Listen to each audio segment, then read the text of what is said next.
La alquimia es una antigua práctica protocientífica y una disciplina filosófica que combina elementos de la química, la metalurgia, la física, la medicina, la astrología, la semiótica, el misticismo, el espiritualismo y el arte. La alquimia fue practicada en Mesopotamia, el antiguo Egipto, Persia, la India y China, en la antigua Grecia y el Imperio Romano, en el Imperio Islámico y después en Europa hasta el siglo XVIII, en una compleja red de escuelas y sistemas filosóficos que abarca al menos 500 años. La alquimia occidental ha estado siempre estrechamente relacionada con el hermetismo, un sistema filosófico y espiritual que tiene sus raíces en Hermes Trismegisto, una deidad sincrética greco-egipcia y legendario alquimista. Estas dos disciplinas influyeron en el nacimiento del rosacrucismo, un importante movimiento esotérico del siglo XVII. En el transcurso de los comienzos de la época moderna, la alquimia dominante evolucionó en la actual química. Actualmente es de interés para los historiadores de la ciencia y la filosofía, así como por sus aspectos místicos, esotéricos y artísticos. La alquimia fue una de las principales precursoras de las ciencias modernas, y muchas de las sustancias, herramientas y procesos de la antigua alquimia han servido como pilares fundamentales de las modernas industrias químicas y metalúrgicas. Aunque la alquimia adopta muchas formas, en la cultura popular es citada con mayor frecuencia en historias, películas, espectáculos y juegos como el proceso usado para transformar plomo, u otros elementos, en oro. Otra forma que adopta la alquimia es la de la búsqueda de la piedra filosofal, con la que se era capaz de lograr la habilidad para transmutar oro o la vida eterna. En el plano espiritual de la alquimia, los alquimistas debían transmutar su propia alma antes de transmutar los metales. Esto quiere decir que debían purificarse, prepararse mediante la oración y el ayuno. La percepción popular y de los últimos siglos sobre los alquimistas, es que eran charlatanes que intentaban convertir plomo en oro, y que empleaban la mayor parte de su tiempo elaborando remedios milagrosos, venenos y pociones mágicas. Fundaban su ciencia en que el universo estaba compuesto de 4 elementos clásicos a los que llamaban por el nombre vulgar de las sustancias que los representan, a saber, tierra, aire, fuego y agua, y con ellos preparaban un quinto elemento que contenía la potencia de los 4 en su máxima exaltación y equilibrio. La mayoría eran investigadores cultos, inteligentes y bien intencionados, e incluso distinguidos científicos, como Isaac Newton y Robert Boyle. Estos innovadores intentaron explorar e investigar la naturaleza misma. La base es un conocimiento del régimen del fuego y de las sustancias elementales del que tras profundas meditaciones se pasa a la práctica, comenzando por construir un horno alquímico. A menudo las carencias debían suplirse con la experimentación, las tradiciones y muchas especulaciones para profundizar en su arte. Para los alquimistas toda sustancia se componía de 3 partes: mercurio, azufre y sal, siendo estos los nombres vulgares que comúnmente se usaban para designar al espíritu, alma y cuerpo. Estas 3 partes eran llamadas principios. Por manipulación de las sustancias y a través de diferentes operaciones, separaban cada una de las 3 partes que luego debían ser purificadas individualmente, cada una de acuerdo al régimen de fuego que le es propicia, la sal con fuego de fusión y el mercurio y el azufre con destilaciones recurrentes y suaves. Tras ser purificadas las 3 partes en una labor que solía conllevar mucho tiempo, y durante el cual debían vigilarse los aspectos planetarios, las 3 partes debían unirse para formar otra vez la sustancia inicial. Una vez hecho todo esto, la sustancia adquiría ciertos poderes. A lo largo de la historia de esta disciplina, los aprendices de alquimista se esforzaron en entender la naturaleza de estos principios y encontraron algún orden y sentido en los resultados de sus experimentos alquímicos, si bien a menudo eran socavados por reactivos impuros o mal caracterizados, falta de medidas cuantitativas y nomenclatura hermética. Esto motivaba que, tras años de intensos esfuerzos, muchos acabaran arruinados y maldiciendo la alquimia. Los aprendices por lo general debían empezar por trabajar en el reino vegetal hasta dominar el régimen del fuego, las diversas operaciones y el régimen del tiempo. Para diferenciar las sustancias vulgares de aquellas fabricadas por su arte, los alquimistas las designaban por el mismo nombre de acuerdo a alguna de sus propiedades, si bien procedían a añadirle el apelativo de filosófico o nuestro. Así, se hablaba de nuestra agua para diferenciarla del agua corriente. No obstante, a lo largo de los textos alquímicos se asume que el aprendiz ya sabe diferenciar una de otra y, en ocasiones, explícitamente no se usa, ya que de acuerdo al arte hermético no se debe dar perlas a los cerdos, razón por la que muchos fracasaban al seguir al pie de la letra las diferentes recetas. La iluminación solo se alcanzaba tras arduos años de riguroso estudio y experimentación. Una vez que el aprendiz lograba controlar el fuego, el tiempo de los procesos y los procesos mismos en el reino vegetal, estaba listo para acceder a los arcanos mayores, esto es, los mismos trabajos en el reino animal y mineral. Sostenían que la potencia de los remedios era proporcional a cada naturaleza. Los trabajos de los alquimistas se basaban en las naturalezas, por lo que a cada reino le correspondía una meta. Al reino mineral la transmutación de metales vulgares en oro o plata, al reino animal la creación de una panacea, un remedio que supuestamente curaría todas las enfermedades y prolongaría la vida indefinidamente. Todas ellas eran el resultado de las mismas operaciones. Lo que cambiaba era la materia prima, la duración de los procesos y la vigilancia y fuerza del fuego. Una meta intermedia era crear lo que se conocía como menstruo y que lo que ofrecía era una multiplicación de sí mismo por inmersión de otras sustancias semejantes en fusión/disolución, según su naturaleza, con estas. De modo que se conseguía tanto la generación como la regeneración de las sustancias elementales.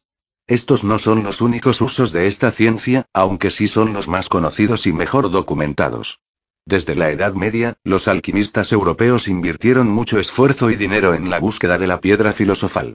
Los alquimistas sostenían que la piedra filosofal amplificaba místicamente el conocimiento de alquimia de quien la usaba tanto como fuera posible.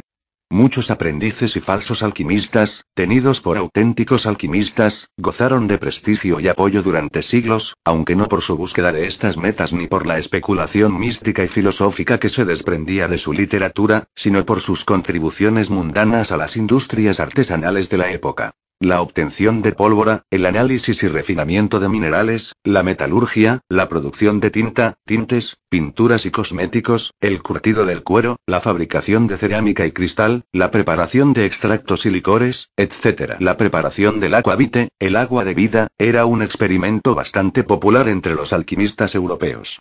Los alquimistas nunca tuvieron voluntad para separar los aspectos físicos de las interpretaciones metafísicas de su arte. La falta de vocabulario común para procesos y conceptos químicos, así como también la necesidad de secretismo, llevaba a los alquimistas a tomar prestados términos y símbolos de la mitología bíblica y pagana, la astrología, la cábala y otros campos místicos y esotéricos, de forma que incluso la receta química más simple terminaba pareciendo un obtuso conjuro mágico.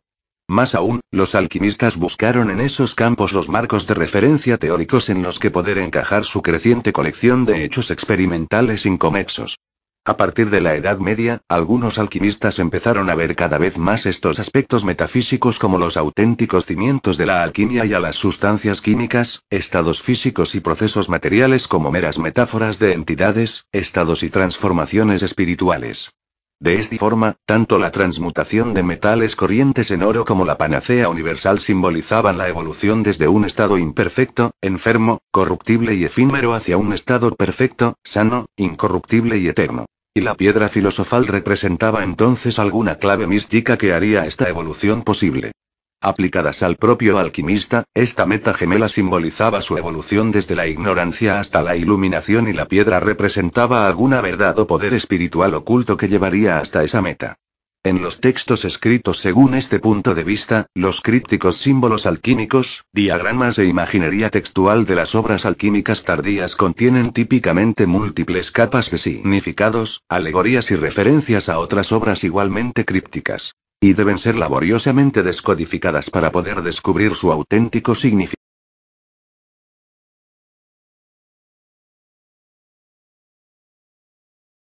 Otra forma que adopta la alquimia es la de la búsqueda de la piedra filosofal, con la que se era capaz de lograr la habilidad para transmutar oro o la vida eterna.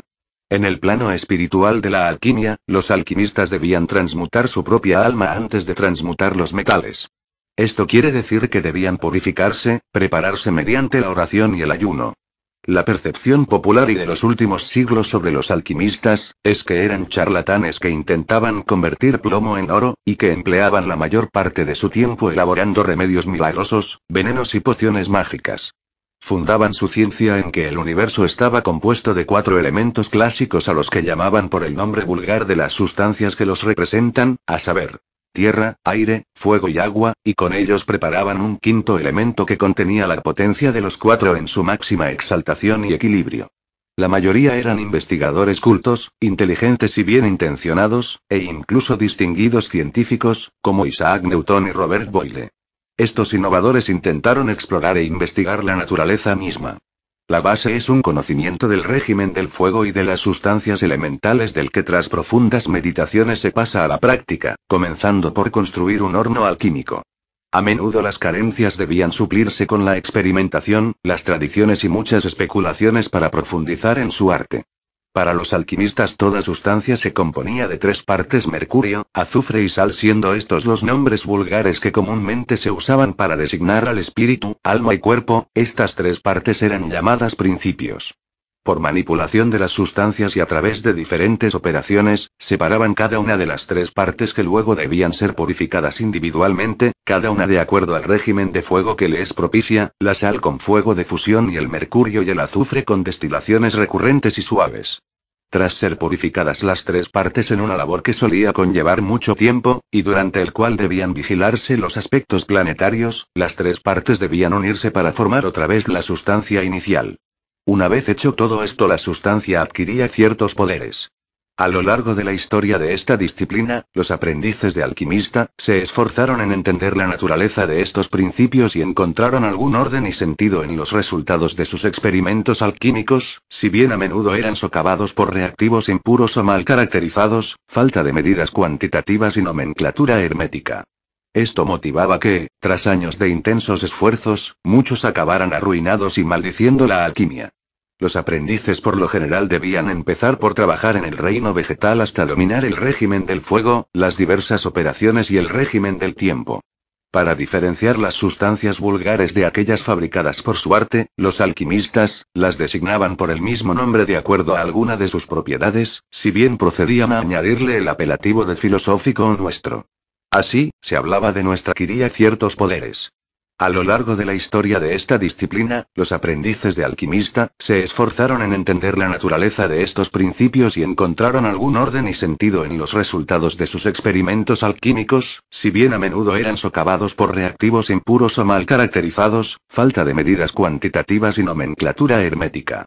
Esto motivaba que, tras años de intensos esfuerzos, muchos acabaran arruinados y maldiciendo la alquimia. Los aprendices por lo general debían empezar por trabajar en el reino vegetal hasta dominar el régimen del fuego, las diversas operaciones y el régimen del tiempo. Para diferenciar las sustancias vulgares de aquellas fabricadas por su arte, los alquimistas las designaban por el mismo nombre de acuerdo a alguna de sus propiedades, si bien procedían a añadirle el apelativo de filosófico o nuestro. Así, se hablaba de nuestra agua para diferenciarla del agua corriente.